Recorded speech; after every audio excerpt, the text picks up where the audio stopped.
A new ITeam analysis is showing that local churches and private schools received $108 million in Paycheck Protection loans last year. And some ask, was that money well spent? ITeam reporter Dan Monk has been looking into that question. It's part of his ongoing coverage of pandemic stimulus programs. Now, he found evidence that faith-based organizations delivered more bang for the buck than other borrowers.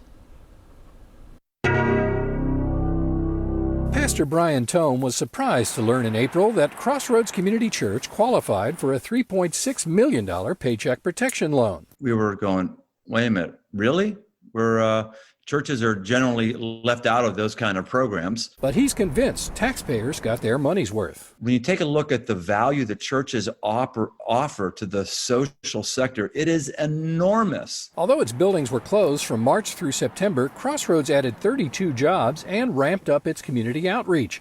It donated $1.8 million to local nonprofits, delivered more than 27,000 homemade masks to medical workers, and organized food drives that brought 79,000 meals to local families. Who knows how many more people would be hungry if it weren't for our church's engagement. And that's just ours.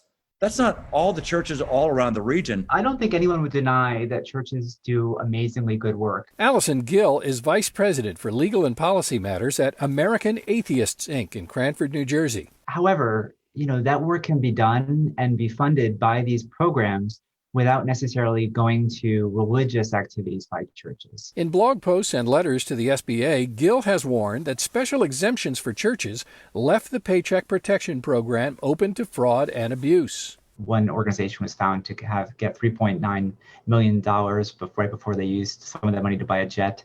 Another $8 million went to an organization, a church that does not actually exist. The ITeam has been looking for evidence of fraud in local Paycheck Protection loans. We didn't find it in the $108 million that went to churches and private schools. In fact, we found some evidence that religious groups spent money more efficiently than other kinds of employers. For every job that loan applicants said they were protecting with PPP loans, local faith-based organizations received about $7,900, according to the ITeam's analysis of SBA data.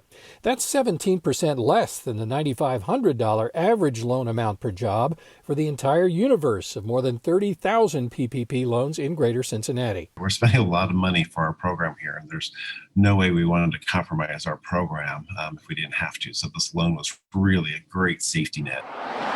Tim Riley is president of St. Xavier High School, which used its $3.8 million PPP loan to preserve 295 jobs. I just keep playing back what April and May were like, and it was some drama going on there. So this was awesome that we could just we don't have to worry about are there food on the tables of our employees. But St. X also made sure that more than 100 students living in poverty had food and reliable Wi-Fi so they could keep learning when the building was closed. To me, that's a perfect example of why faith-based organizations are an important part of the picture, because we're doing a lot more than just the paychecks.